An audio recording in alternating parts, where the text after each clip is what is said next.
Hello on the Rockers, whether you're a fan of classic TV or today's top streaming shows, we got you covered with TV veteran actor and comedian Stephanie Hodge, from classic shows like Nurses to today's hits like The Comeback and Jury Duty Company Retreat. How's that?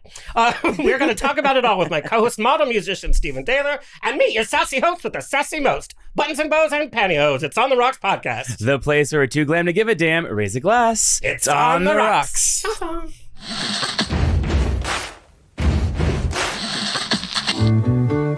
Thank you for being Boulevard. Life is a banquet, and most poor suckers are starving to death. I'd like to propose a toast. This is On the Rocks with Alexander, where I drink with your favorite celebrities as we talk about fashion, entertainment, pop culture, reality TV, and, well, that's about it. So pop a cork, lean back, and raise a glass to On the Rocks. Fasten your seatbelts. It's going to be a bumpy night. Lord have mercy. Welcome to the show. Follow us on Instagram and TikTok at On the Rocks On Air, and on Facebook, On the Rocks Radio Show. Send us an email. Book us for a pride, wedding, funeral, quinceañera, bris. We don't care. We'll show up. And pride, by the way. Pride. It's coming up. Info at ontherocksradioshow.com. Also send us your comments, your guest request, and your guest comments. Your questions. Questions, I mean. Yes. This show is presented by Straw Hut Media. You can watch and or listen to every one of our over 400 episodes at ontherocksradioshow.com, YouTube, Facebook Watch on I Love Gay LGBTQ, and Bear World Magazine. Okay, before I start, what do we love so much about The Comeback? Oh my God. Well, what do we love so much? Because your history TV is different than my history TV, so... gosh, that's hard to even, because like I love how every season's so completely different, and it comes back at a time where it's like, you know, like the first season was, you know, reality TV, and now we're all up to like AI, right? Recently, I just like that it's been like sort of a decade apart from each one, and each time they come back, and it's like that, the comeback. It's just sort of like we just pick up right where they left off. But it's like coming over to a safe space too, because there's elements that are the same in each of the seasons. At least it's so good. Did you see her recently on Watch What Happens Live, where she like goes into character? That was hilarious. That was great. But can I tell you? And, oh God, don't hate us, Lisa. She was like a little low energy for me for the other banter. I thought maybe she was being like really dry humor, or was she just like, that's her personality? I think she really wanted to go in on Andy on the Beverly Hills Housewives. She refrained. She did. So I think that she probably just was refraining in general. She was like really serious. And Sally Field was all over the place. I thought it was going to be an exact opposite. I thought it was, but you know, she went straight into the character. You don't see that, you know, you don't see these new actresses doing that anymore. Well, we can talk to Stephanie, who worked with Lisa. Yeah, we will. She was. Yeah. All right. Let's introduce a smoky voice diva. Today's going to be like TV gossip ASMR, because she has that rumble and she's like, yeah, give it to me. All right, Stephanie Hodge. Don't say Hodges or she'll get you. She's an actress, voiceover performer, and iconic stand-up comedian, best known for her breakout sitcom roles in Unhappily Ever After and Nurses, as well as her decade-spanning career in television and stand-up. She has returned to the screen in two highly praised series, including the third and final season of HBO's The Comeback. How's that? As well as Prime Video's Jury Duty Presents Company Retreat, which I'm obsessed with. I watched the finale last night. It's a documentary-style comedy that meets reality TV, that meets a little candid camera. It's making a big splash. Interestingly enough, like I said, both kind of deal with reality TV themes, which we're going to talk about. Stephanie's journey from stand-up to sitcom and dramatic guest spots on shows like Bones, Scandal, NCIS. She continues to showcase her talent that has continuously kept her working for over 30 years. Not 30 decades, 3 decades. When Sharon Lawrence was here, I was like, 30 decades. And she was like... She's like, hold the phone. Yeah, she's like, get bent. She also was the first female comedian invited to perform at the legendary Gutherie Theatre. With her long-standing relationship with Paul Rubens, Pee Wee Herman, which we're going to talk about. She also supports the LGBTQ LMNOP community. And it's one of the communities that she credits to her continuation in this not-so-nice industry. And girl, we love the smoky voice, sassy pants. Look at that sassy pants in the red. Ooh. Please welcome, making her On the Rocks debut, Stephanie Hodge. Hey, girl, hey. Oh, that's the highest noise I've made. There's like a little thing for B. Arthur. Woo. Yeah. Whoa. I feel manlier just being in the room with her. I feel like my voice is like it's grounded. Yeah. Sorry, Ross Matthews. So before we talk about your expansive TV career and comedy career, there's so much to talk about. We'd love to start the show with a little bit like, where did you come from? Where did I come from? Where the hell did you come from? You hail from Ohio. Your parents were teachers. You started your acting career at the young age of 3 at a Quaker Fine Arts College. College. Yes. So number one, what the hell is it? You're in college at 3. Yes. Yes, I was. She was a brilliant child. Absolutely brilliant Men's child. and girls stuff. What the hell is a Quaker Arts Fine Arts College? Well, it's based in Quaker philosophy, which is, just really be really nice. Be friendly. Yeah. Just be friendly. And not to be confused with And the don't Amish. slap people. Yeah. Which Don't I've slap had people? a really hard time with. Well, we're going to get into some of Personally. your career. Yeah. When we're like, did you slap a bitch? And just not to confuse Quakers with the Amish. Amish that. don't have Wi-Fi or comedy. That's very true. I wouldn't go over well in an Amish I community. don't think so. Like, put on a bonnet. But also, you also played a wise man in a church play. Yes, I did. I wanted to be the Virgin Mary, but some blonde child got that because, the Virgin Mary was a blonde. Yeah, of course. Of course. And Jesus was white. Yes, he was. You want to be Virgin Mary? We would love to be virgins again. God help us. But how did you kind of develop your humor in this kind of environment? Like I said, your parents were teachers. Yes. Were you just like rambunctious and wanted to be in entertainment right out of the get-go? No, I didn't. It was thrust upon me by my parents. It's usually the other way around. A kid wants to be in the business, and the parents are like, no. My parents grabbed me up when I was 3 and said, "You're going to be a Korean War orphan." And I said, "All right, Mommy, you just show me the way." And Diverse casting before it was cool. Diversity. well, every year the college has this summer theater program, and my parents were very active in the summer theater program. My father was an artist, and he ran the art department. And my mother was an educator in the public school system. She was a teacher and a principal. And the principal, I read that. Yes. And so they participated in the summer theater program. And they were doing Tea House of the August Moon, and they needed some Korean War orphans. And so my mother dyed my hair black, and they made me a Korean War orphan. They And, dyed your hair black at 3 years old? yeah. Damn, they were stage parents. I was just going to say stage parents. Sing out, Stage Stephanie. parents.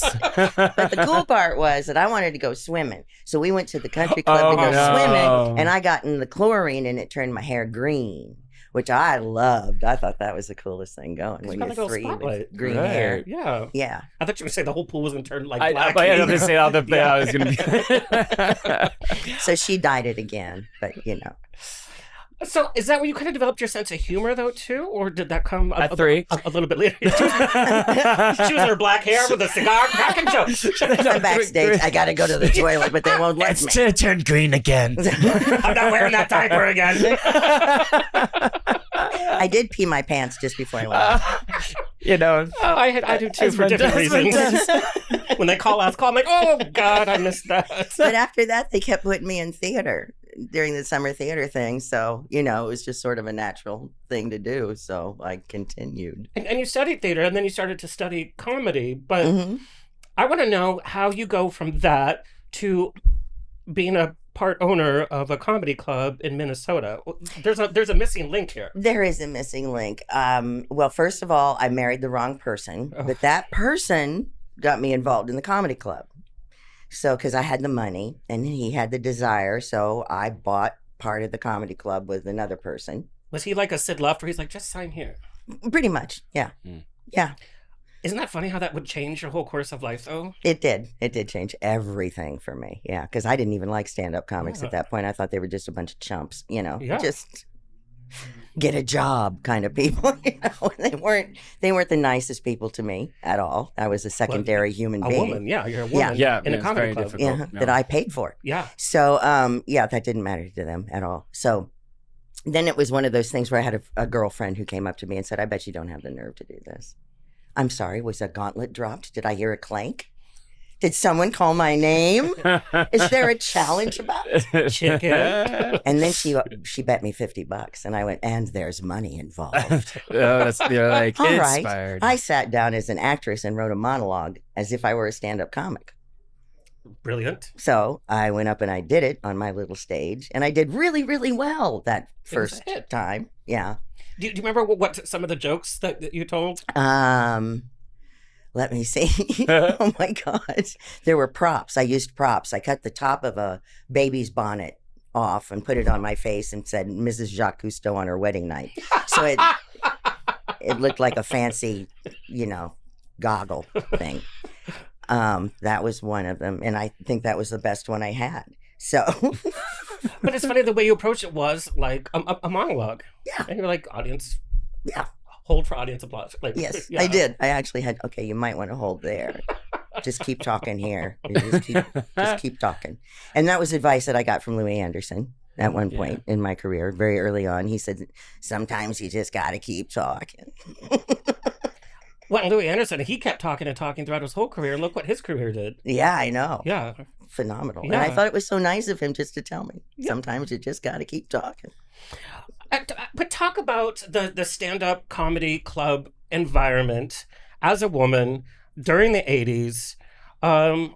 What do you love most about those early years of comedy? And what are you like, that?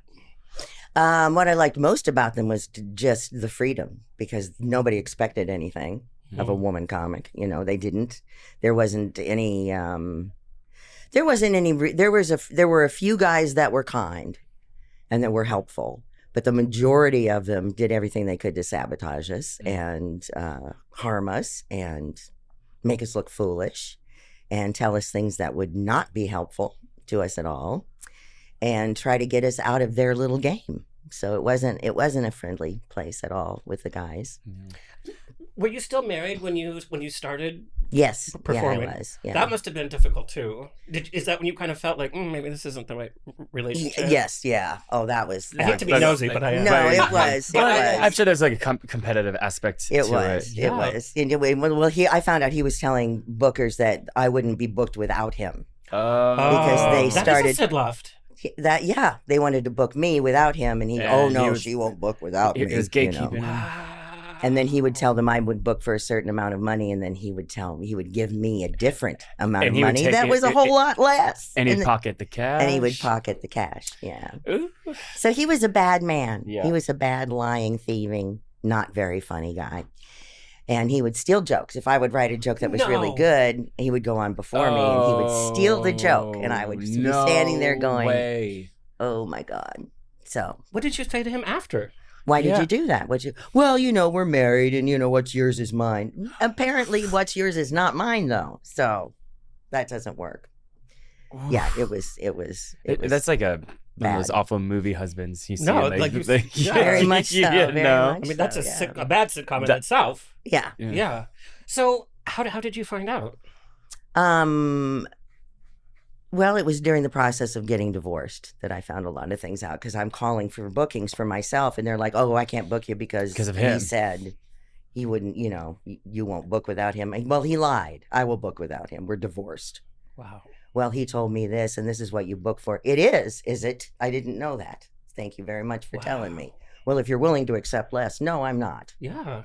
So, and it was really, really just bizarre, the stuff that I found out. Wow. And, and then I'm having women call the house going, well, I'm glad you finally divorced him because he's mine now. We've been going out for the last 2 years. Like, don't tell him any jokes. Well, you're welcome to him. When's the last time that you talked to him? I think it's been, I can't even remember the last time I talked to him. Well, he's here today. Can you Hide the knives. Hide the knives. He said I couldn't talk to you unless he was in the room too. He actually wrote a contract for me that he wanted me to sign that said that I would pay him the difference between my salary and his salary for the next 20 years. Because I acknowledged that if it weren't for him, I would never have discovered I had any talent. Wow. It's like a whole different He knew you when you were 3. Yeah. I still have it. I still actually have that contract. That is crazy. Yeah, he was insane. Still is, from what I understand. Well, where is he? What's it like for you to see so many popular female comedians today on stage with their Netflix specials, with their own shows? I mean, you were part of that It's whole kind wonderful. of trailblazing. It's great. It makes me just so happy. Not all the female comics make me happy. Right. Because some of them are just awful. I mean, some comics in general are just Some of those awful. Netflix specials could have just Yeah, I'm like, fast forward. been TikToks. Yeah, some of them, I watch and I go, oh my God, honey, you should have shut up a half an hour ago. And the show's 35 minutes. Right. But you've been part of this whole kind of trailblazing, Yeah. Your first special on Showtime was 1991. Mm-hmm. And that's kind of like, that was a big year for you. Yeah, it was. But right before you did a movie, Pee-wee. Yes. That must have been weird for that film making experience to be one of your first films, because that movie is so unique and it's so surreal. It was the most fun in the world you could possibly have. Everybody was fun. It was Paul made sure that we were there to have fun and that we were there to accomplish a fun thing. So there was we had lobster tails for lunch and What's with surf and turf? I know, like, what's not fun about Company that? retreat, surf and turf. It's like, okay, we get it. You get treated well. and it was just a riot. It was just so much fun to do, and everybody that was there was friendly with everybody else, and it was just a remarkable time. And he was there for everybody. I mean, I don't know how he managed to be there for everybody, but he was there for every single person that was on that set. I've heard that. I've heard that from other people that have done that movie. But that set the bar pretty high for other further experiences. Yeah, right? it did. And I knew when I left there that I was never going to have an experience Yeah, that like was that again. unique. You just knew it. Yeah. So What it's so cliche, but what did you learn most from working with him specifically? I learned that there's nothing that you can't do if you're willing to humiliate yourself. And And I mean I do that it all in the the time. best way. there's a new movie coming out called Jackass. Yeah. Starring us. Well, you know what I mean. I mean that in the best way. Oh, Because as an absolutely. actor, you have to be willing to do anything Right. in order to Put yourself out do your there. job. And he taught me that that's a fun thing to do. It's not a scary thing to Yeah. do. And that sometimes you're going to be asked to do something that feels, as a person, would be really embarrassing to do or would be kind of humiliating to do. But as your character, it's bliss. It's wonderful. It's heaven for your character. So don't worry about you. You're not here today. And I know in some of your early careers, maybe you didn't do so well at certain clubs, but you found kind of a soft spot at the gay clubs. Yes, I did. Yeah, I did. Can you share more found about that? Yes, I can. That was, oh my God. I am in such debt to the gay community. I'll never be able to repay. It's just the truth. Well, you being on our show helps. When everything was so hard for me with the guys, and there was a club called Mickey Fenn's, it was an AFL-CIO union bar, and the guys in there were appropriate for what it was. And my going up in there was scary, and they weren't really interested in anything I had to say. But I mean, they did the best they could with me as an audience. But I needed people I could talk to and that would hear me and see me, and they weren't those people. So a friend of mine said, here's where you need to go. Let me take you someplace. I got to take you someplace. You're going to love this place. And it was a gay bar. And I loved that place. And it was wonderful and kind, and everybody was welcoming and sincere and honest. And I said I wanted to do stand-up, and I'm going to cry now. And so the owner of the club came over and said, so you want to do stand-up? I said, yes. And he said, where could we do it? Let's talk. Let's think about it. Let's go upstairs. There's a room upstairs, and we can do it up here. And there's pink, and there's flowers and butterflies and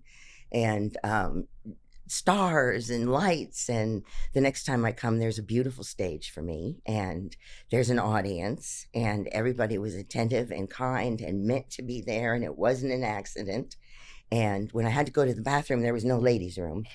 But the nicest four men built a wall for me and turned their backs, and so I could go to the bathroom. God. Wow. And it was afterwards they invited me to the bar, and everybody came by and said hello and gave me big hugs and kisses and chatted with me, and it was amazing. So I went back there over and over and over again, and I developed an act. And when I had this act, I went back to the boys and I showed them this act, and then they let me be part of their team.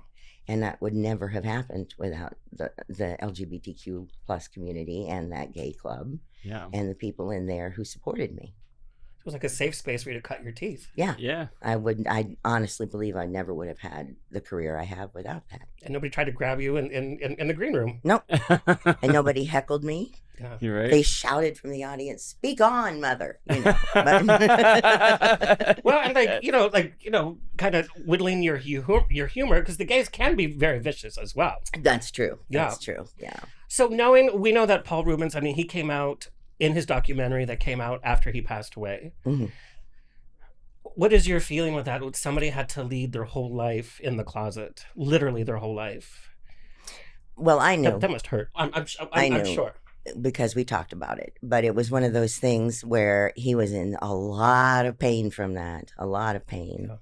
And there was a lot of sorrow connected with that.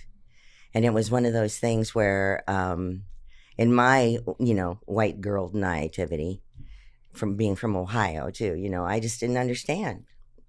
Being raised the way I was raised, I didn't understand. Why can't you just be who you are?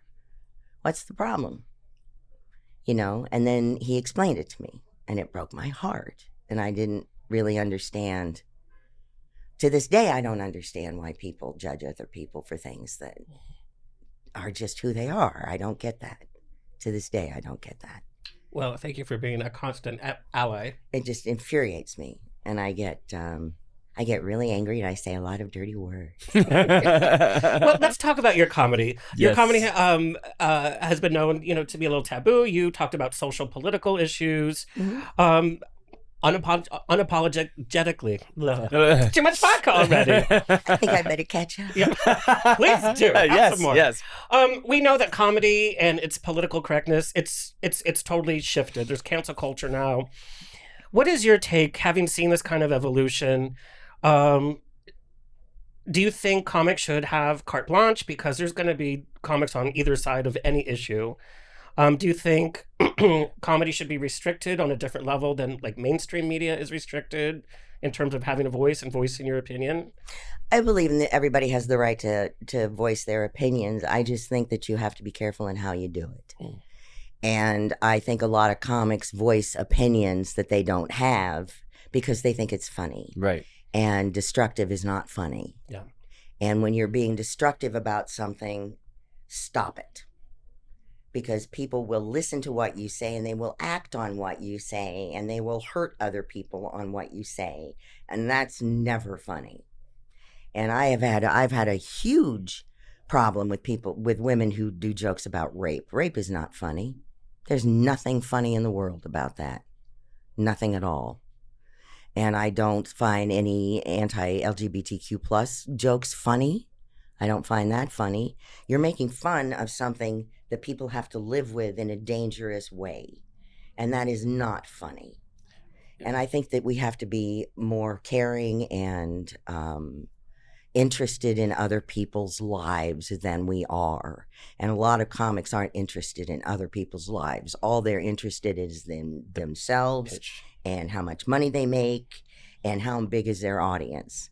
And they're not interested in what message they're spreading and what power they have and in what changes they can make in the world.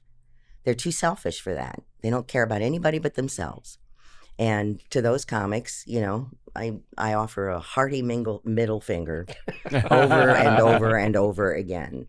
And it's just wrong. There's so many things in the world to be funny about. Why would you pick something that's detrimental to another human being? Well, and I find hate humor is so cheap and the jokes are so old. Well, especially to like minority communities that are being targeted. Yeah. And then the joke that you're it's one thing to be in the community and then joke about it through a self-deprecating kind of way. It's another being someone from an outside perspective and then making a joke at the disparity of that community, not knowing what the damage it's causing. But I even hate when there's like a gay comic and the only jokes he has are like self-deprecating and they're the same cheap gay jokes that we've heard over and over and over. Yes, It's like, I'm tired of those. Like, come on. Well, what do you think too is like, because everyone's talking about, with Scary Movie coming out and how Scary Movie back in the early 2000s was, they made fun of everything. And it was back when you're making fun of people in ways that like, oh, it's sort of uncouth now and taboo and all that kind of stuff. But now they're, who knows what it's going to be like when it comes out, but they're saying they're bringing that back. They're bringing back the whole making fun of everyone for everything. Well, even in the trailer, the first 5 seconds of the trailer, they make a pronoun joke, which I didn't find that funny. I know that I thought that was pretty easy. But the thing is like, but I think that the entire thing about Scary Movie is that it's all very shallow jokes aimed at everybody. I mean, Scary Movie. That's the thing. We're given words to work with, right? And you can tool those words. You can work with words. Words you can form and mold and make into anything you want to make them into. You don't have to use them to be destructive and hateful. And comedy doesn't have to be destructive and hateful. If you want to be destructive and hateful, talk about yourself. Be self-destructive, be self-hateful, because people can relate to that. You know, I do a lot of stupid things on a daily. I do. Not this podcast, though. No, Today was not a gold today. star Not test. today. Well, that's yet to be seen. But you know, it's like trying to get ready for all this promo stuff and this for your consideration for Emmys, and trying to get dressed and do your hair and do your makeup and you know, come on, I'm from Ohio. I don't do hair and makeup, and I don't have Black hair at fancy 3, of course you dresses. do hair and makeup. You've been doing hair since you're 3 years old. As a wise man, I'm putting on a fake beard, okay? Who And has it's green hair amazing. at 3? It's like I walk out into the living room and I look at my husband and I go, "How do I look?" And he goes, "Yeah, you do." He's like, there you are. Yes. You're there. How's that? All right, so let's talk about the shift from kind of comedy to sitcom. And I know, like, during the 90s, I talked to Marsha Warfield, who's a stand-up comic. Yes. And, you know, she was cast on Night Court, and she had the most bizarre audition because she's like, I'm not an actor. I don't want to be an actor, whatever. But there was this kind of shift, and correct me if I'm wrong, where it's like, let's put comedians on TV and let's give them a show, and it's funny, funny, funny. There was that just kind of a thought. So like I said, 1991 was a big year for you. Your comedy special on Showtime, Straight Up. Yep. Yeah. And then that was the same year that Nurses came out. And for those that don't know, I grew up on Nurses because it had to deal with Empty Nest, which had to deal with Golden Girls. So of course, I was in. Mm-hmm. So talk about all of this happening to you, the spotlight. Like, what is your manager saying? What is your agent saying? It's like, I want to make you a star. You got your show. You got your comedy special. Like, there's that kind of energy, right? There was. Yeah, there was. And it was interesting because I started out as an actor. Yeah. And the whole comedy thing was that $50 bet. And I never expected it to take off. I really never did. And it did. And it was bizarre because things just sort of happened. And I literally went for 13 years from job to job to job to job to job. And that's unheard of. That's ridiculous. Especially for some dumb little Quaker girl from Ohio who didn't know that it was supposed to be hard. Who didn't know. Maybe that was the benefit. You know, all I know is I'm sitting in the Improv one night and some guy walks up to me and goes, "You want a manager and you want an agent?" And I went, "Sure." Those sound Those are the good. And that's how it happened. That's Yeah. how I got an agent. And then I had the audition for Nurses, and there you go. But it was so bizarre because I don't know. I absolutely do not know how things happened. I want to talk about working. I mean, but that year is just so big, and I can explain it. It just plays with your head, like, okay, now that here I'm at this level of success, it can only go up from here, which we know in the industry that's not That's not the true. story at That's a all. lie. It goes up and down and up and That's a lie. But talk about Nurses was created by Susan Harris. Yes. And Susan Harris, of course, for those, she was semi-retired. They brought her out of semi-retirement to do Golden Girls, and then the rest is kind of history. How amazing to work with a powerhouse woman in entertainment at that time and age where women were just left out of the writing room, left out of everything. Dealing with a powerhouse comedian, now a star of a show. I mean, putting you two in the room, that must have been an amazing experience to be able to work with somebody as prominent in the industry as I loved her. Susan. I loved her so much. And she was, we got pretty close, actually, which was sort of surprising to me. I was intimidated by her because just to conceive of the fact that I'm sitting next to this woman and she's holding my hand down here when every time we had to talk to people or we had to go to one of those press things and explain ourselves, she would sit next to me and hold my hand down underneath between the seats. And it was funny because it helped me so much, but I didn't realize I was helping her. She hated those things. by anxiety. Yeah. And it was bizarre because I'm sitting there holding her hand and I'm thinking, how the hell did this happen? How did I get here? And I don't really know, except for strategic skipping and a whole lot of luck. Because you skip from one thing to the next, to the next, to the next. And I was given those lily pads to skip to and from, really just handed those in a lot of ways. And I don't know why. And I don't know why was I given those? Why was I given that path? And it was easy and it was handed to me in a lot of ways. And Susan was right there and she told me a lot of things to think about and to do and to approach in certain ways so that I would have longevity. So these people were put in my path that told me things that have continued to help me throughout. And there was a big stretch of time where nothing really happened for me. And that's okay, because life was happening for me. And I was taking care of my mother before she passed and my father-in-law before he passed. Oh, wow. So I was doing a lot of real life stuff that was difficult stuff to do, but mandatory. So that's what you do. That's what you do when your family is in crisis, is you show up for your family and you walk away from your career. And if you don't, then, well, screw you, kind of, because it's in those moments that you find out who you are, Well, Susan must have seen something in you, because I've heard with people that have worked with her that she could be very aloof and very kind of she could be intimidating. So for her to be so vulnerable with you is huge. It was huge, and it felt huge at the time, and it taught me a lot about myself, a tremendous amount about myself, what's good for me and what's not good for me. She was trying to teach me that. It's funny. I see people from your career, and I remember, like, oh yeah, I remember that cast. I'm like, oh, I remember that cast. Every kind of show that you kind of bounced to that was like a big show for you, I'm like, where are any of those people now? I mean, that's just my little... Well, we know where Jennifer Aniston is. Yeah. Yes, that's a question. We love the morning show. We love the morning Muddling show. through. Yeah. Muddling through. What was the year? 1990? Oh, I don't know years. My whole life is seasons. I think it was 1992. 92. Yeah. So she worked with Jennifer Aniston.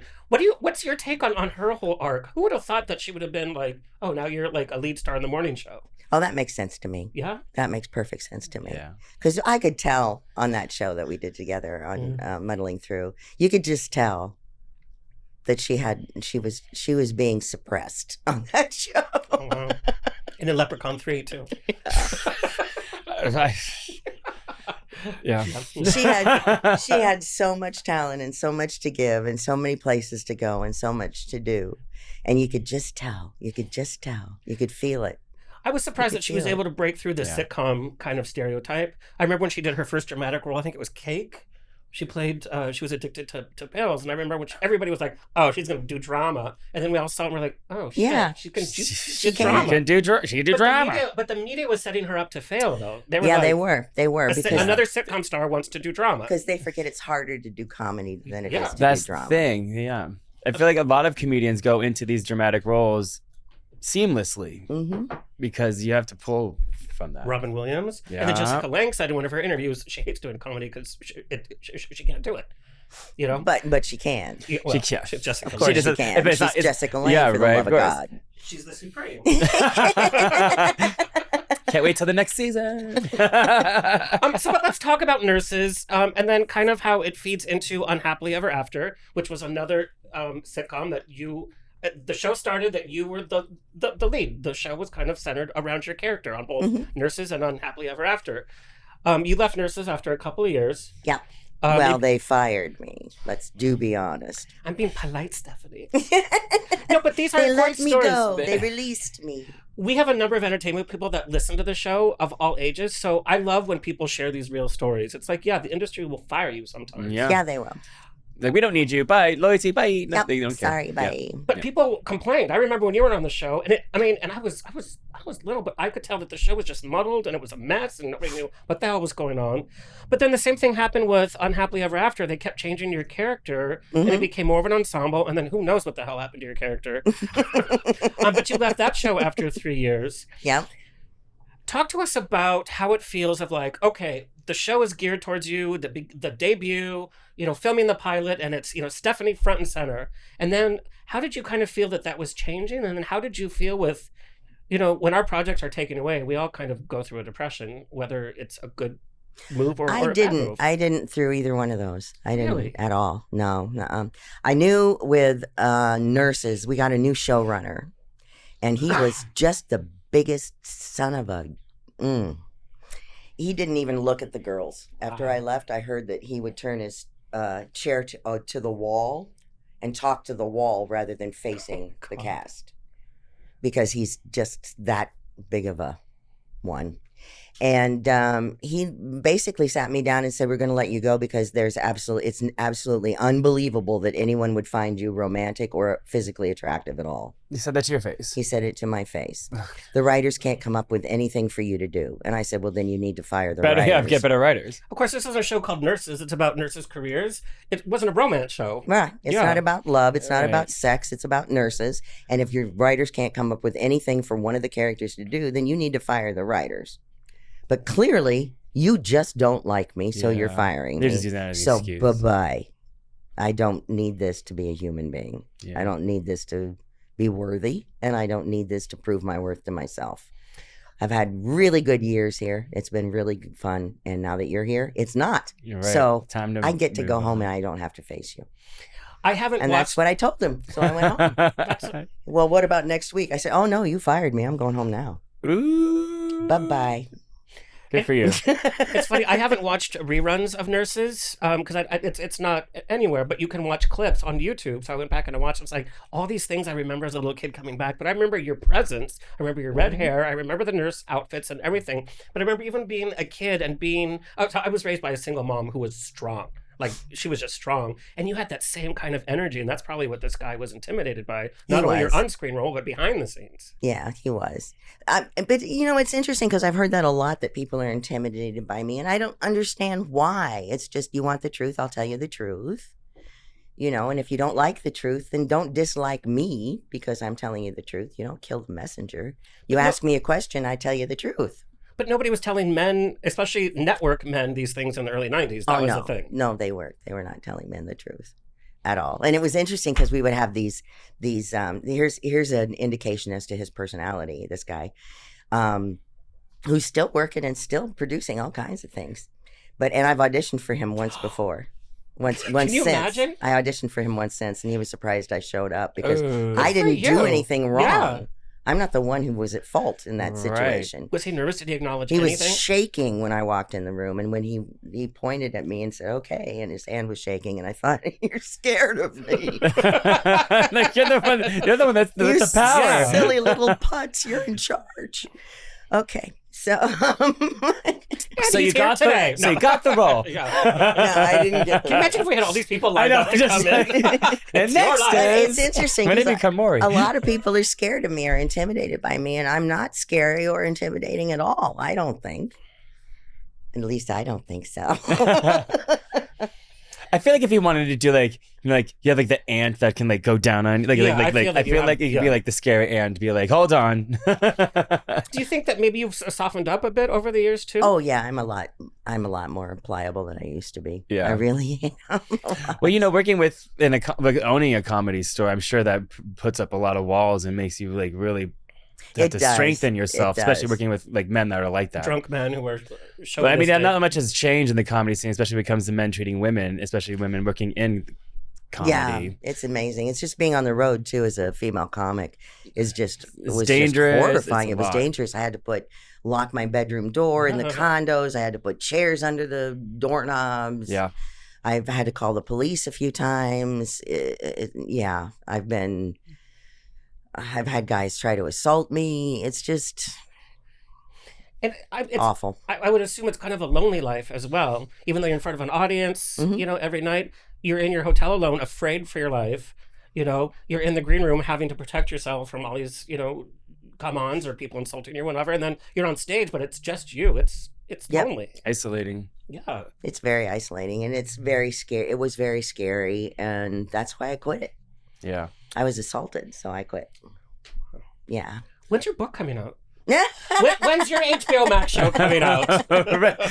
I'm thinking about doing a one-woman show. I'm thinking about doing a special. Obviously, your own Netflix special. Yeah. Yeah. Not Netflix. I won't do Netflix No, because they Netflix. did Louis C.K. So they can take that and shove it up their Netflix. Okay. so- All right. Come on, And Hulu. Yeah. yeah. No, I wouldn't do Netflix. Yeah. But- Yeah. Hulu. Good for you on that. Hulu. Yeah. Sure. Hello, Hulu. Hulu. Hello, Hulu. HBO all the time. Yeah. But I love HBO. But Yeah. no, that Louis C.K. thing, please. Yeah. You can't just give a guy everything after he's done what he's done. Mm-hmm, mm-hmm, mm-hmm. You were also starring on TV during the AIDS epidemic. Yeah. We had Golden Girls Stan Zimmerman. We had Marsha Posner Williams. They were here on the same time. And we talked about the AIDS epidemic and how there was this queer phobia that was so rampant Oh God, it was in the awful. writer's room and all of that. Yeah. You having this affection and involvement with the LGBTQ community, what was your experience working in entertainment at that time? It was. I was angry. I was very, very angry because anybody that was gay, don't talk to them, don't touch them, don't hug them, don't work with them. You know, it was a ridiculous, horrible, horrible time, and it didn't make any sense to anybody that I knew, and it didn't make any sense to me. And I went ahead and did everything that I had normally done before. And because I did that, because I worked with certain people or worked for certain people, there were certain people that didn't want to be around me anymore. And that's okay. They're still not around me because I don't want to be around them anymore. Right. And that's okay. You know, it was stupid and it was hurtful and damaging and dangerous what they were saying and doing, behaving the way they were behaving. And you can't catch AIDS from hugging somebody. And all of that ridiculous mythology was so dangerous and so damaging. And it hurt so many people. It should have never happened that way. Stephanie, what's happening with your stand-up career during all of this TV years? Are you still doing stand-up here and there? I am. I just started doing stand-up again. And it's taken me, after being assaulted, it's taken me a long time to get back into stand-up. And I'm doing it again. And the nice thing is that I have this wonderful husband. He's a big guy, and he's bald, and he has a beard, and he looks like Mr. Clean. He does. He looks like Mr. Clean. And people keep sending me these sort of provocative videos of Mr. Clean cartoons cleaning sexily, which I'm enjoying. Hey, I had oddly those enough. fantasies. Clean house and good sex? Yes, please. Yes. So I show him to him. I go, look, honey, that's you cleaning the house. Ooh. Isn't that sexy? He goes, I'm not cleaning the house. I'm like, yeah, you do. Just vacuum naked for me once. Okay. But anyway. There is a service that does that. There he is. Can't afford it. But Stephanie, So he goes with me. How did you work through, and if you don't want to share, that's totally fine, but how did you work through the aftermath of that assault? Because being in entertainment, you're naked, so to speak, in so many ways, at every audition, on stage, while filming. You know, it's very vulnerable. Ooh, well, And like I said, if you don't want to talk about you it, go to therapy, you get the therapy, and you get some nice drugs to help you through the therapy. Did you bring We'll some to talk share? after the show. Yeah, did you bring to share? Share with the class. And it's funny because I didn't tell anybody. I didn't tell Wow. anybody. And then I started to tell people, and the compassion is phenomenal. And it's I told a few comics about it, and because it was a comic, and they were like, oh my God, the compassion from them, the male comics was, and I told the right male comics, the ones who had Right, been right. compassionate when I started doing comedy in the 80s and that were supportive of me then, have continued to be supportive of me, and I knew that they would be supportive of me now. So they are. So I know that I'm safe with them. And if I were ever to work with them, everything would be cool. Everything would be okay. So I'm very picky about who I work with right now. Yeah. You know, Well, yeah, so that makes sense. I know that I'm safe, and I know that I don't have to worry when I'm on stage. I don't have to worry when I'm in the green room, and I don't have to worry when I'm walking in my car. Yeah. So that helps. That helps a lot. Yeah. All right. I know we're talking about your current roles in The Comeback Yeah. and Jury Duty Company Retreat, but it's being talked about as return to the screen. I know you dealt with family issues, but you've been working on shows. You had roles on shows like Reba, The Sweet Life with Zach and Cody, a few times with NCIS, Bone, Scandal, The Rookie, Young Sheldon. I mean, all of this is happening. You also did some dramatic work. Yes. So let's talk about that kind of opportunity and that shift in your creative process and how you enjoy doing drama. I love doing drama. Mhm. I do. I love doing drama. It's really challenging because there's no break when you do drama. When you do comedy, there's a break. Yeah. There's always, every time that somebody laughs, there's a break. And you get this release. So you get to calm down. But when you do drama, it's a continual thing. It's a process that goes on and on and on and on and on, and there is no break. So it's challenging and it's exhausting, and emotionally it really gets to you. It really gets to me. I don't know if it gets to everybody else or not, but it does get to me. I'm exhausted at the end of a day of drama. Do you hate that it's being called like a return, like your comeback to TV? Because like I said, No, you've been not working. at all. Okay. Not at all. Not at all. Because these are the first series that I've been in. Mm-hmm. I've been doing spots, guest spots and stuff a lot, but these are the first series I've been in. How has the TV industry, in terms of being an actor, changed the most for the better and for the worst? I'm sure streaming is involved. Streaming, I don't know if we're ever going to really figure out streaming, to be honest with you. I just don't know if we're ever going to really figure it out, because residuals is a huge thing. Yeah. And, I'm still getting residuals from things I did 15, 20 years ago. And that's nice. It's nice to know that you're still being paid for the work that you did and it's still being enjoyed. But, streaming, I It's don't like know. a one and done kind of It is. situation. Plus, It's a one and there's like done 10 thing. episodes, and let's consider it a long season. I mean, for the sitcoms back in the past, it was at We had least like 25 22, episodes. 20 Yeah. episodes. Yeah. Like, I miss those days where it was like you had like this. You have a summer break, maybe you had like a summer TV show, whatever, and then fall you'd start school, and that's when all the shows would start. Would be in Yes. fall. Because you Yeah. couldn't watch, you had to watch them live. Right, because you'd have it from fall, and then you get towards like December, and then you have like a short, like a couple like weeks of winter break, and then you go back to school, and then the spring shows would start, like the spring season would remember. start, and you go all the way until the end of June. Yes. And the commercials would be like I forget what the themes were, but like Powerhouse Thursday and Right, Fabulous Friday, and it was And all then- your favorite shows in one and- month. and now it's all Yeah. and now it's all Ozempic and Manjaro and Neither have worked, thanks. And then we watch the whole season, then we kind of forget about it. Yeah. Whereas, when we invited characters into our house every single week after week, they became a part of our lives, and it became a family thing where families would watch it together. And people don't understand what filler episodes are now. Like Yeah. they had one episode of, I don't know, maybe it was like The Boys, and people were calling it filler episode, but the entire episode, because there was not a lot of it action, it was character development. And now they're calling character development episodes filler episodes, because there's not like progression through the story, but it's like this part of this show wasn't about this main story. That's a really It good was point. about you understanding your characters more. And when we had seasons of 22 episodes, you had these, quote unquote filler episodes, but it was really more of understanding your characters. And that's why I think that we're like nostalgic towards shows like Buffy, because like, we like those characters more because we got to know the characters. That's a really Yes, good point. yeah.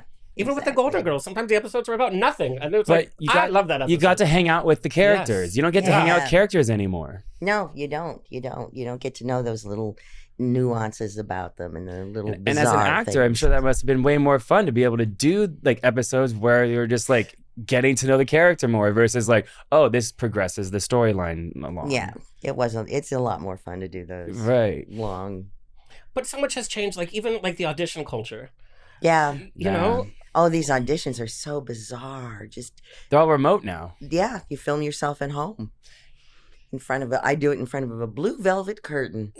And it's Fancy. Well, yeah. we I'm just But you had- don't get know. that energy back. Right. Plus, they don't get to see. Oh, so my question, I actually have written this down. Right. Do you think bad actors are getting cast more because the audition process is based on a 20-second video and then that's that? I think it's possible. I think when you're in the room with the director and the casting director and a reader, I think you have a lot more opportunity to be seen and for them to see what you can really do or really can't do. That's Right. exactly right. Do you feel that like the acting community has sort of diminished in a way? Because I mean, we had Mhm. Julie Benz on the show recently. She said that, she missed going to like auditions. I think it was Julie. Yeah. And she was talking about like, oh, you'd be in that room and then you'd see like an actor in the room that you like admired that's out for the same role as you. Or that's how you met like a lot of other actors because you were like waiting for the audition, and that's sort of how you developed your community. All these actors now, they're just isolated in their own homes. Yeah. They're not meeting other actors. They're not understanding how other people's processes are to like grow from. And so it's sort of diminished the Exactly. community. That's in a way. true. I believe that too. I Yeah. absolutely agree with that. And one of I miss that so much, is just walking into the room and seeing all those people. There's an excitement there. It is exciting, and it's like it's fun to. You're all walk going in through and the same see them experience. and, you know? yeah, and saying hello and Mhm. watching them come out and saying good luck. Whispering Right. It's kind of that. inspiring because it's like, no, this is why I'm here, because there's competition and it gives you that adrenaline. Like stepping on stage, you get this I adrenaline. think the only thing that's still doing that is probably what, Broadway, right? They're the only ones that are still doing the same processes that they used to do, I think. Yeah. Yeah. And you don't get the feedback, and Yeah. it's like you get this one chance. You Right. get that one time you can do it, and sometimes they let you do it twice. But Yeah. if you don't get the feedback, if they're not giving you any feedback, you don't know if you're on mark or if you've taken it the completely wrong direction. You're right. There's like at the disposal of basically your management. They're saying like, oh, well, like, you know what, do this again, but like give us this energy or give this that energy. It's like, well, that's not what the director is asking. So what do they want? Plus, they can't tell as an actor if you're able to adjust. They can't tell if you're professional in the room. They can't tell if you get nervous. They can't tell anything. Right. Exactly. Exactly. I miss the room. Yeah. Being in the room. But Let's bring back the room. Yeah, but even the filming of shows, I've heard from veteran actors that it's like, used to love the creative process where you could sit there and rehearse a scene and like interact. Now it's like, go, God, next. And you're just like, wait, what? Yeah. How did I just do? And it's like, thank you, that's a wrap. It's like going into an audition and having two very specific, different choices for a character. And you go in, you do one, and you think they're going to give you another chance. They always ask for two. Mhm. Nope. Yeah. Okay, let's talk about the comeback. Yes. Yes. Let's talk Were you a about the fan of the comeback? I am a huge fan of the comeback, and I am a huge fan of Lisa's. Well, and it's funny that her character has this history in what sitcoms used to be. And she's had to deal with a lot of things that you've had to deal with in terms of reality TV is now a thing, AI is now a thing, the way people audition are now a thing, Yep. being pigeonholed into sitcoms of a different year are a thing. So I bet you felt some.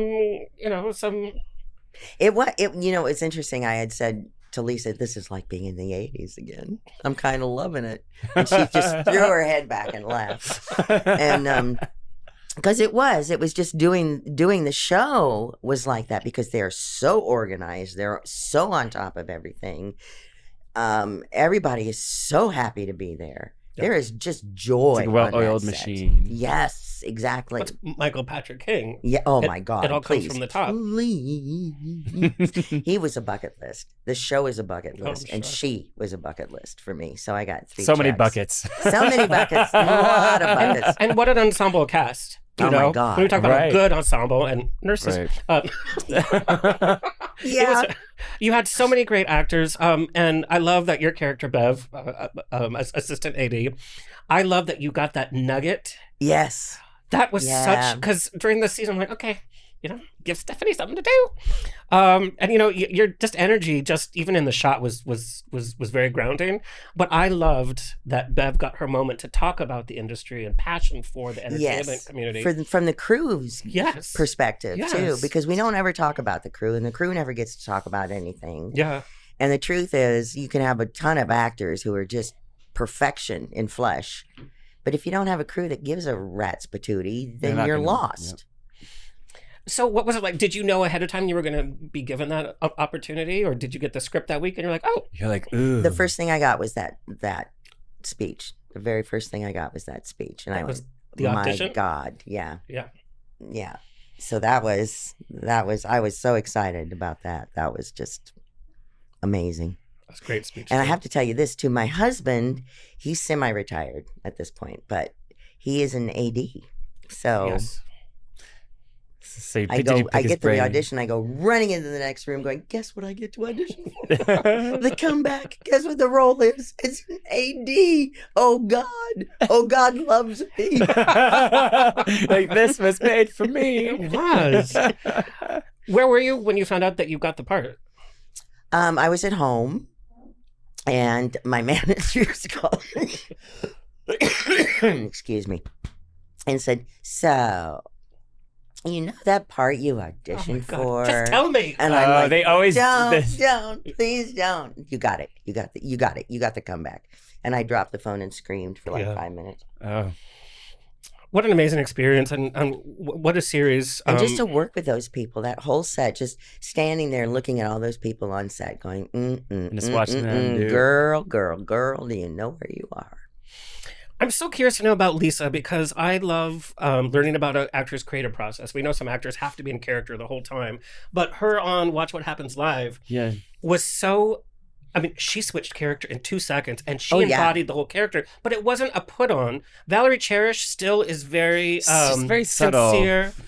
Even though she's bigger than life, she's very subtle in a different ways, but she's so sincere. Because you know, it's just the way that she talks. Like it's like the way that she talks. Is so... But it's how she reacts to everything. But she did it in a second. Yeah. She does that. She's like that. I mean, it's like just moments. It's like we're counting down, and she's being herself, and she, oh, my shirt. Okay. Oh, Valerie. And she's Valerie, and it's just click. Exactly like that. It's like flipping a switch, and it's the most beautiful thing to watch, and it's the most endearing thing in the world too. And she has this bizarre consistency with her hands that just taught me something I had not even considered in these 837 years in the business. 30 decades. 30 decades. 30 decades. 30 decades. 30 decades in the business. Her hands do the same thing on certain subject matter. Yes.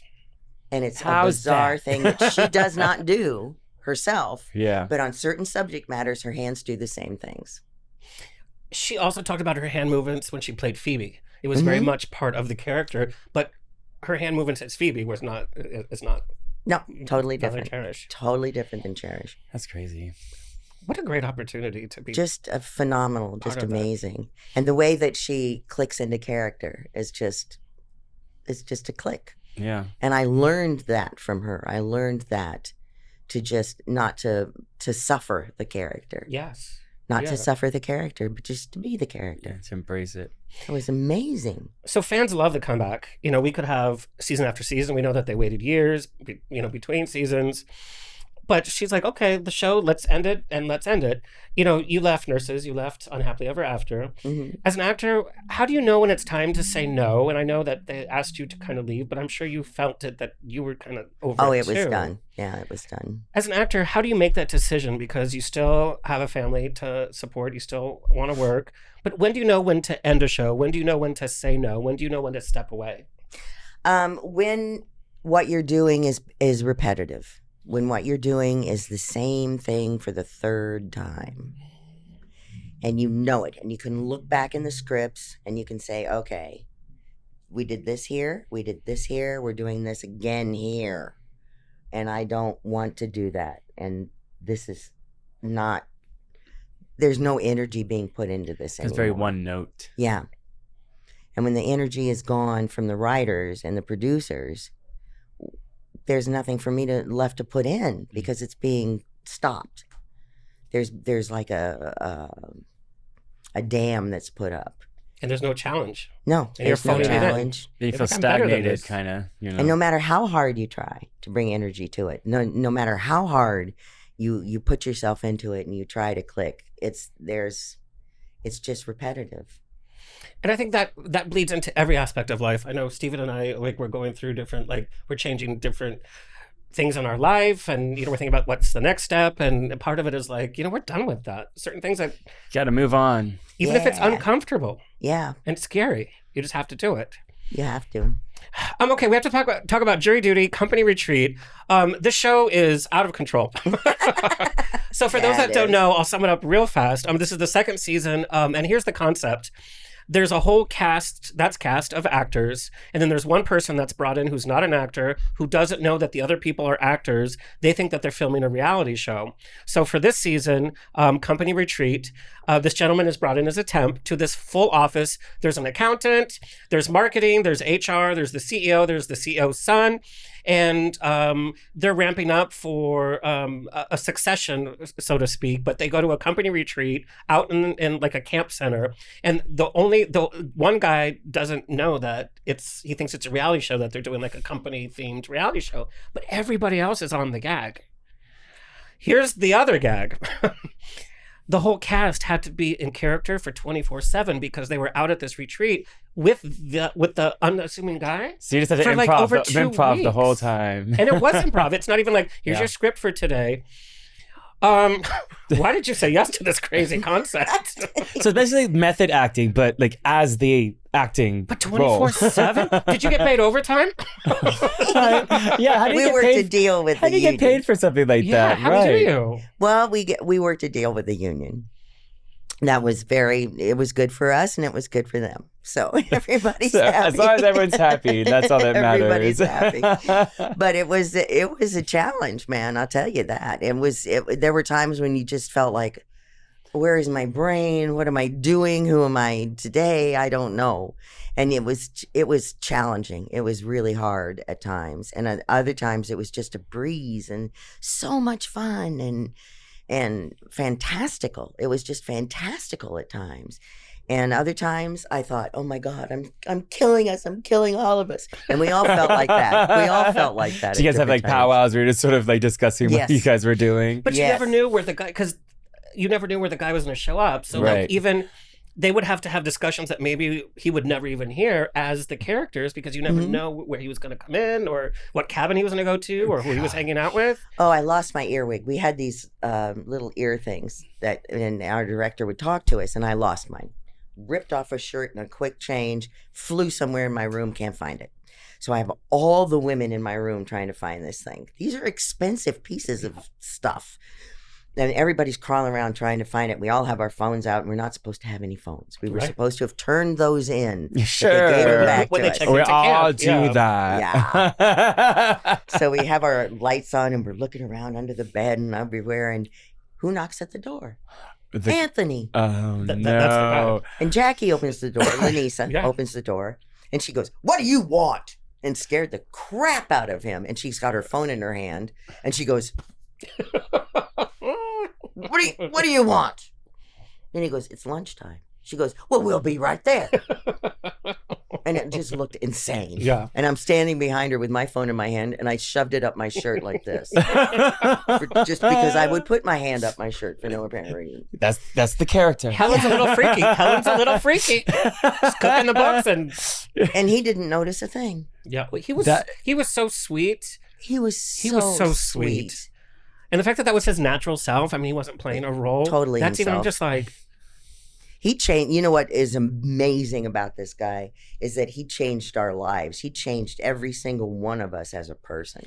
by the end of the show, Yeah. I felt like all these people were real, and I felt like you were a real family. I saw you get a little teary-eyed, too. Yeah. Yeah. Absolutely. Absolutely. We're still in touch. We text all the time. We're all in touch with each other. We do stuff together. And it's bizarre because, at my age, they're all so much younger, except for Jerry. Jerry and I are the same age. And you would think that they would go on their own. You know what I mean? You would think that they would be younger and like go on their own and gather and stuff. No. The synergy was so good, and I'm sure it started out as acting, and then it just was not. But 24/7. Yeah, what a unique was it experience. for 2 weeks? Mhm. 2 weeks playing the same Just 24. character. That's like what a unique experience. I'm sure that's probably why you took the role. It was, when if somebody says to you, you're going to improvise for 2 weeks and you have to stay in character for 2 weeks. 24/7. You go, okay. Because that is an actor. That's a dream and a yeah. challenge, and the gauntlets dropped, and I am with gauntlets. And then having to leave the Yes. character. How is it like leaving the character? Yeah. It was hard. It was hard to leave the character. I went home and sat down on the sofa and cried for about an hour. Just Right, wept. because that's just like you're not her. She's gone. Yeah, she's gone. She's dead. Helen's dead. It's like, like Titanic, you meet the love of your life, and then after 2 weeks, you have great sex, and they're gone. Or Emma Stone as in the the role, on SNL where she was doing that. Yes. She's like, So I'm just so curious as to the mechanics of it. So, and Steven, just so you know, part of it was filmed as the reality show, so the guys saw the reality Right. show cameras, but for when they were off camera, they were still on camera. because this is season 2, right? Yeah, the Yeah. first First one was was James Marsden was in the first yes, one, right? yeah. But then they had to have a whole camera crew that he couldn't see. So they would be like, what, up in the trees? And They then would be behind in the like, trees. They would be on the behind mirrors. roofs. They would be There's on, probably in like 20 cameras on at walls. one time every There moment. were little like hidden cameras everywhere, all the way hidden around. cameras everywhere. There Everywhere. were like these little carts that looked like utilitarian carts for cleaning and stuff. Yeah. And there were guys in there with cameras all hunched up. And they had these little like Were there- hospital pee things that they had to pee in. 'cause No. Yes. No job is worth Wow. that. Sorry. Were there No. were there ever like moments where like they all almost got caught? Yes. There were moments, yeah. I was with him Where- in the where- kitchen and we were talking and I Was said, he ever, oh, like, my suspicious? daughter. And I went, oh my God, you have 2 stepsons. You don't have a daughter. How are you going to cover this? You slipped. And I went, well, she's not really my daughter. She's my friend's daughter, but I love her so much I call her my daughter because my 2 stupid stepsons. And there, You my make it work. stepson, Yes. You make it work. Yeah. No, you it's like- gotta it's like- jump. You know, you have Yeah, to jump yeah. and make it work. And I was like, oh 'Cause my did, God. did he like notice who else? He was like, daughter. He went, well, I wonder why you were calling her your daughter. And I went, dear Yeah, God. like when you're a godmother, you call them your daughter. It's like, Or when you're a mother hen tail, the LGBTQ community. right. Everybody's There's like your- so many your different child, little ways yeah. but you figure that's like, yeah. But that's also part of what probably was so much fun about Yeah. you're always on your toes. But I have to tell Oh you, my the God. beginning scene where Anthony, who's so unsuspecting, walks into the office and they go to each of the offices, when they show you as the accountant, like, I know this office person from the office work I've done. I'm like, it's so real. You were so grounded. I'm like, and she's the one that you would go out and smoke with and talk shit about. Let's go in the corner. Yes. Be like, do you know? And like, the gossip. But you were just like, I believed it. I'm just like, God damn, you're good. Well, thank you. Such a great show, and the concept is great, and so watch it, and it gets a little crazy. It does get a little crazy. Yeah, Seriously gets yeah. crazy. But I kind of want the hot sauce and the hot applesauce. It's so good. It is so good. You can order it on Amazon. Oh, really? Yes. Of course you can. It's on Amazon. What a great show, and like how fun It was so much for fun. you to come back to like a reoccurring role on both shows. Mhm. That's But this pretty is what's awesome. bizarre is my husband said to me the other night, you realize that you just did 2 shows that you've loved and you've just had such a great time with. And neither one of them you could ever do again. Yeah, Isn't that crazy? I went, yeah. that's the universe saying thank you, they're also- and here's next. But that's like unique experiences in general. Like they won't Yeah, be able to that's do true. this for much longer. You know, and people are going to figure it out. It's like with Punked and stuff. Yeah. Well, they Like, did pick up jury duty for the 3rd season. See, but I never knew how they did Undercover Boss either, because you're like, Oh right, they did that for many seasons too. yeah. But these people aren't actors though either, so That's true. yeah. You pick up someone from the Midwest, they'll be like, "What?" Yeah. yeah. Our apologies to the Midwest. But you said, everything you do are like lily pads. So Yeah. these 2 are great Right. projects, but they're the lily pads to like There's whatever. more comes lily next. pads out Yeah. there. Your one-woman show. Love that. What kind of show would you return to TV with you as the star, as the central vehicle? What kind of show would it be? What would the format be? What would your character Drama, be? sitcom. Ooh. This is trademarked, by the way. Yeah, we own this. No, she owns Oh, this. I'm sorry. She owns this.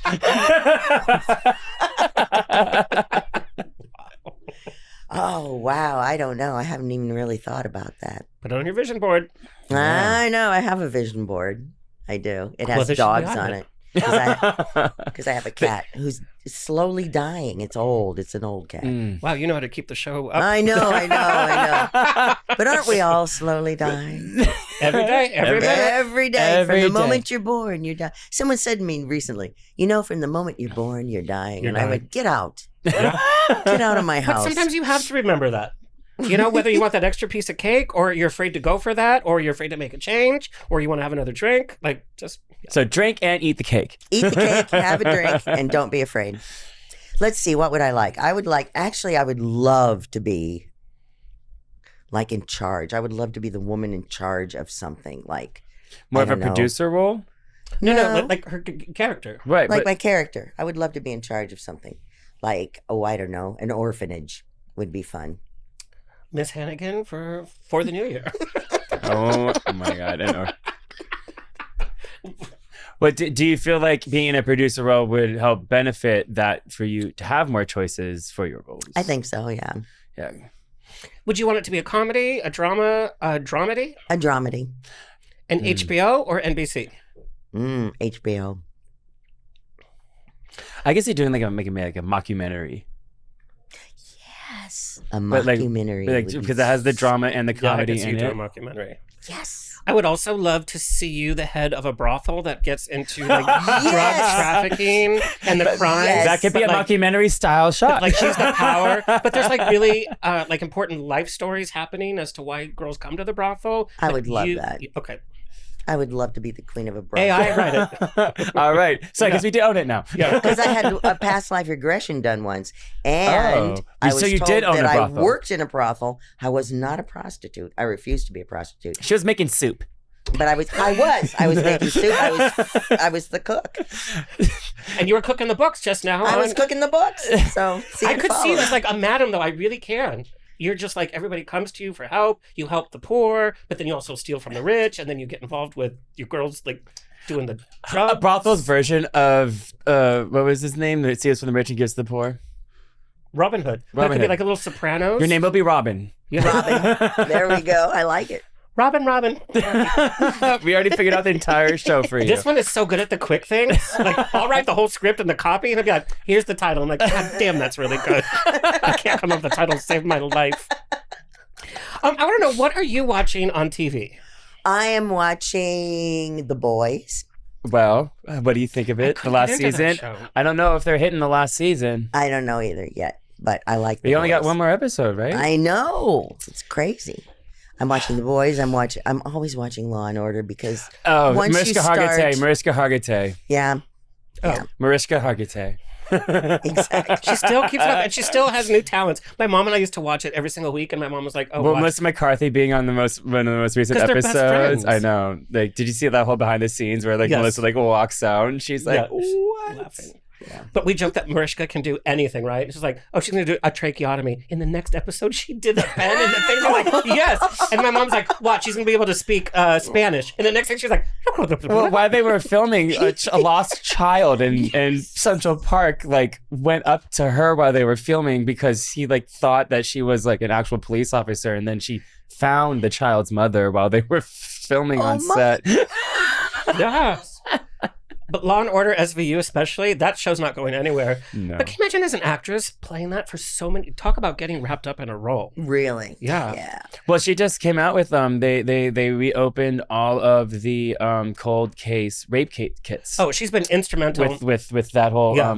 Campaign. I that she's read been doing. about that. Yeah, That's and- incredible. yep, and That's so- so great. Mhm, She's a and- huge yep. activist. She has the Mhm. Joyful Heart Foundation that she created years ago, Right. which is a nonprofit. She's done so much to help in terms of rape and women's Right. issues. So Law and Order. LGBTQ So the issues, boys, too. Law and Order. All right. Well, we're something funny. What am I watching? What am I watching? Are you watching Hacks? No, I don't watch Hacks. I can't watch Hacks. I was going to say, as a stand-up comedian. I can't watch it Oh, is it? because wow. there's nothing real about it at all, and it Mm. just really frustrates me. Okay. I love her, though. That's the Oh, problem. we love Right, Jean love Smart. her right. so Gene Smart's much. amazing, right? She's the best. She's amazing. But it's just not, and it's not centered in I reality. can imagine that that's triggering. It's very When your hard. industry's not. Yeah. Yeah, it's there's nothing realistic about it at all. So it's sort of, and I love her so much. Mm. And I auditioned for that for 4 different characters, and I'm like, What were the characters? I'll tell you if they did a good job or not. her He hasn't assistant- Yeah, the show's memorized. ending, so you can say this about the boys because Right, it's there you ending. go, yeah, You can it's say this ending. about. That's what's it's so ending. funny is like we've been submitted for your consideration. Yeah. The The comeback. comeback, no, the company, well, the comeback, yes, but the company retreat, Mm. and they submitted like almost all of the actors Oh well, it should be nominated for ensemble for sure. For sure. yeah, For sure. for sure. But it's one of those funny things where I could hang out with Stephanie all night. somebody from the comeback said, "Well, don't you think we could win? Don't you think we could?" I went, "It's Hacks last season," It's the comebacks last season too. and they went, "Yeah, but it's our last season." I went, "But it's the comebacks last season," Oh. and they looked at me and went, "But," I went, "Gene Smart, comebacks last season, Gene Smart." So you think we have no chance? I went, "I'm just saying it's the comebacks last season. It's Gene Smart. That's all I'm saying." I think we need to be realistic. I think the comeback's gonna do well. Yeah, I think the comebacks Hacks are gonna do well. Hacks has won their awards, and this season of Hacks, I love the show. It's a little like, yeah, it's time. But I mean, but the thing It's is, time for the comeback to But win, I also think like think. with Definitely. the comeback, I think what everyone's really appreciated about the way the last season has been shot has been so different, and giving you just sort of like closure with the characters, and then also like I like that Valerie's a hero this season. yeah, too. I love that it was Valerie's really a so hero. sad. I think She doesn't even know she's a hero. seeing Mei Lin come back, and then Yeah. like I really that was loved a little it. calculated. Polly D, a little calculated. I like it. I think it worked for what because when you I recently been watching like the original first season Yes. and watching Lisa Kudrow and her character with the like doing all of that, and then seeing it now and all present, like her coming back, it really was like she could have been like that evil person and been like awful right. on set. Instead, like Lisa Kudrow's character, she like Valerie literally like decided to help her, and she took that, and that's what you were saying, like the people that were helping you come up and through the industry, and also you took all the lessons that you learned through that, and that's literally that scene with Maylin and Lisa where she said like, this is how you treated me, and that's what instilled into me, and now she's so successful and where she is, and she's spreading what Valerie gave to her, and that's what that whole scene was. And Stephanie, you were just talking about how that's what you've experienced in the industry with people. So I think that's what I think that was such a resonating scene. I think that she was going to get the Emmy for that scene for sure.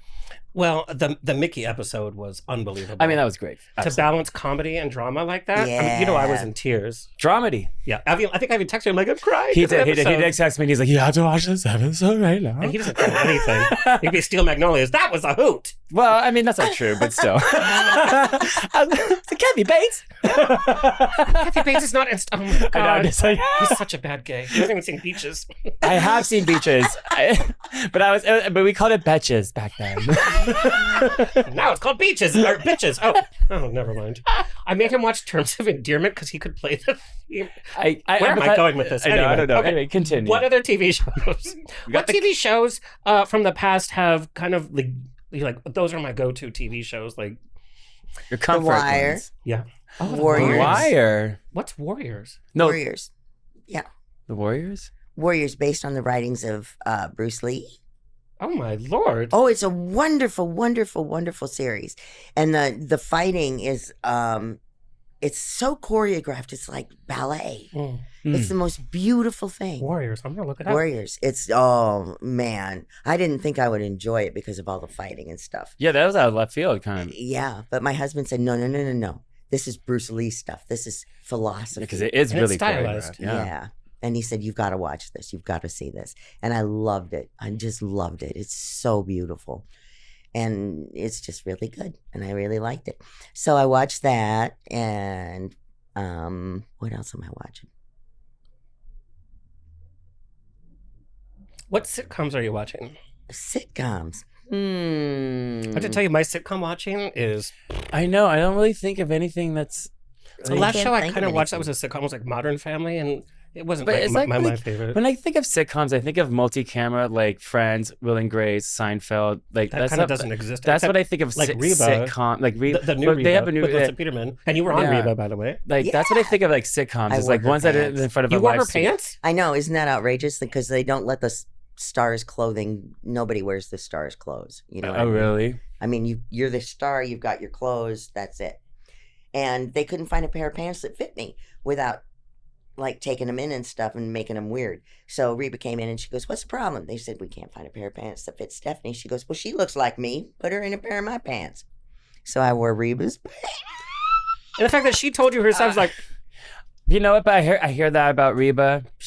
Like Yeah. we had Melissa Peterman on the show yeah, before. they're like best Like days. She's amazing. she Reba sounds like- is yeah. very, Mhm. very nice. I loved Reba. I love that show, Reba, back in the day. That's one of my comfort shows, Reba. We don't talk about Malibu. What was the Malibu show? Oh, the one with that singer. I don't remember his name. Jesse McCartney. Yeah. He was in that. There was somebody else on that show we won't talk about. Anyway, I'm not watching any sitcoms, which is Yeah, weird. there's nothing on. Like I said, I haven't watched. Oh, a did sitcom you just in see that so they're long. doing like a spin-off of The Big Bang Theory with the guy? That's the weirdest thing I've ever seen. It's with the Stewart And you were guy. on Young Sheldon. So this is the guy who played Stewart, the one who played who's in the comic store. He like unlocks like a multiverse and goes on like a multiverse adventure. And that's the spin-off I don't of even the know show. what you just said to me. I know.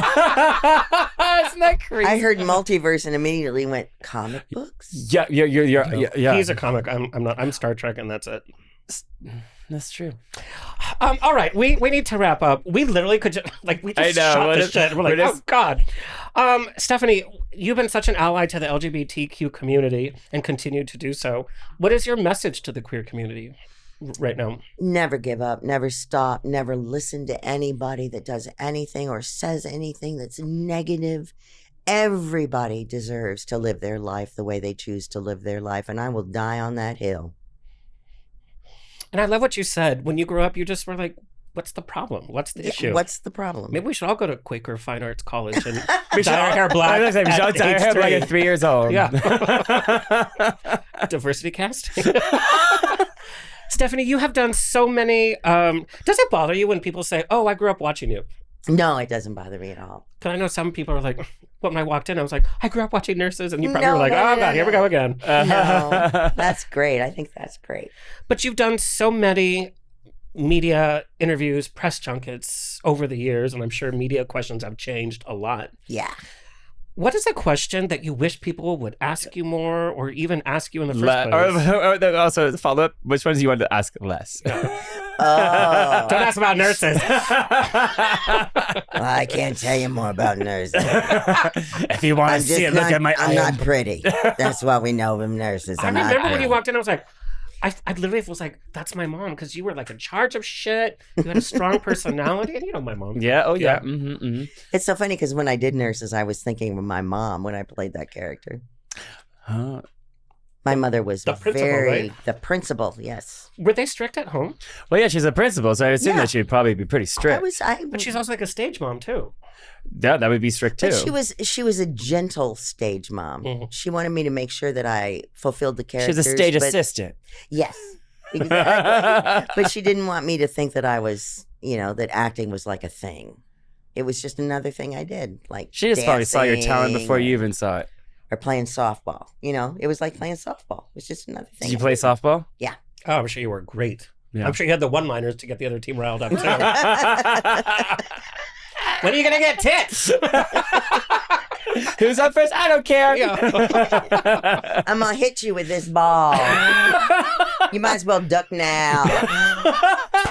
Can you please make that my voicemail? That's exactly what you said too. You better duck now. What was the question? No, you gave your message to the queer community. Yes.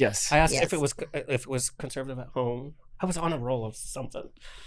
I had a nice upbringing. I really did. It's funny. Yeah. A lot of comics will tell you they had a terrible upbringing, and it was just so hard. And that's why they had the comedy that they have. Yeah, but no, I had a good upbringing. My mother was very strict, and she was weird, but she was weird in a very funny way, so it was okay. So it seems like you're able to utilize the humor that you had in your family upbringing. But I'm always like, how did you get that humor? Well, my mother didn't remember words. She was a malaprop lady. She was the principal of a school and she can remember words. She would say the wrong word for things. It's like she got subpoenaed to go to court. So she said she had subpoenas? So basically. She came in and one time she said she got subpoenas. And then she got subpoenaed. I have so many jokes for that. And then she got comedian. Then she got mispeed. She got mispeed. She got mispeed. She got mispeed. And she has to go to court. She said court? She said she had to go to court because she got mispeed. And we're sitting there looking at her going, you teach school. Yeah. So your mom is Moira from Schitt's Creek. I got subpoenaed on. My grandma... We got court called. So my grandma used to love to take me out to lunch as a little kid. That's fine. So she would go back to work. She was a stylist at Bullock's Wilshire. Do you remember Bullock's Wilshire? Yes. She was a stylist, like a celebrity stylist. She would go and announce to everybody, we just went to Fuck Rudders. We kept trying, and she just could not get it right. We howled till we laughed. Her coworker had to call us at home and it's like, you have to tell her to stop saying it because she's saying, fuck Rudders! Like in the middle of Anyway, I could literally hang out with you all day. JT is like, this is what you do with my clients. Like, close for comfort. Oh, this was the question. What do you wish people would ask with all of your interviews, what do you wish people would ask more? That was the question. Why I stayed with this. Why I stayed with it. And your answer? My answer is because I have no viable skills. You can cook the books in an office. I saw you. You look the part. Viable skills. Can you imagine you like... As an actor, you have like She's to be on a chameleon for so careerbuilder.com many tomorrow. things. That's so I do ridiculous. accounting. What's your resume? Skills. Rock and grandma. She's like, I do 30 words an hour. But I can memorize 30 pages a minute. Oh my God, we are so ridiculous right now. Oh, it's funny. Yeah, okay. That's crazy to me because I feel like actors innately you have multiple skills. And it sounds like you didn't have to do like, you know how You're like, no, I just talk. I'm just a star from age 3 with black hair.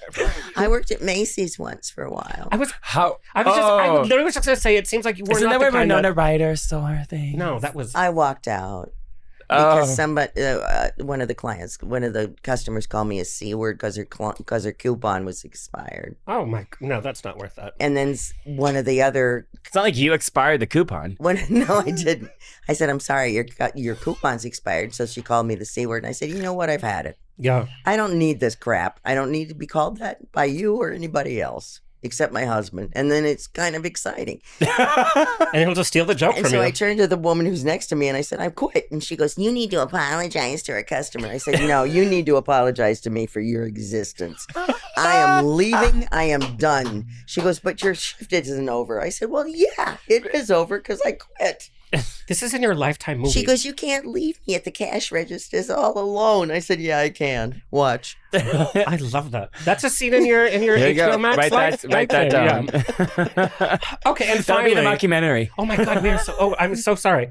And finally, what is your message to your fans at large? My fans at large? Thank you. Thank you, thank you, thank you. Oh my God. You people are so nice. I want to give you all a gift. Like a screaming donkey or something. Screaming donkey. Don't they have little screaming donkeys? I mean, I've you had a push on them screaming and they ass. And I think there's just the cutest things I've been drinking. I've had My screaming brother ass. has a donkey. Your brother is a donkey. No, to my fans at large, thank you. Honest to God, thank you. I And don't where know can- what's wrong with you, but God bless you. And where can people find and follow you? On Facebook and TikTok and Instagram and WhatsApp. Your Instagram post I love is like, don't call me Hodges. I will come for you. That's I why will I did come that for thing. you. Yeah. No, it's Stephanie Hodge 68.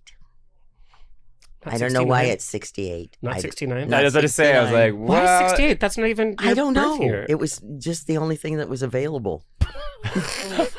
69 Stephanie was... 68 is like smoking a cigarette. She's like, Stephanie 69 is always like, I took it. yeah. Mine. I run a brothel. Who wants soup? Oh my God, poor Xavier's like passed out in there. Stephanie, it has been such has been a so much delight. fun. I knew it. I just knew it. And I've been a fan, like I said, I have forever. loved this so much. We had so much fun. Yeah, it's been great. Steven, where can people find and follow you? You can find me at Only Steven Dehler on Instagram and Steven Dehler everywhere else. Perfect. And that's it, folks. It's always a grab bag of fun here on The Rocks. We cry, we laugh, we pee. On stage sometimes. Sometimes on purpose. A big thank you to our engineer, Xavier, and to Straw Hut Studios. Please like, share, and subscribe so we can continue to bring this fabulous programming coming your way. Until next time, Stay happy, stay healthy, stay sexy, and if you drink, stay tipsy. This has been another episode of On the Rocks. Tweet me and slide into my DMs on Twitter and Instagram at On the Rocks On Air. Find everything On the Rocks for free at OnTheRocksRadioshow.com. Subscribe, like, review, and share. Until next week, stay fabulous.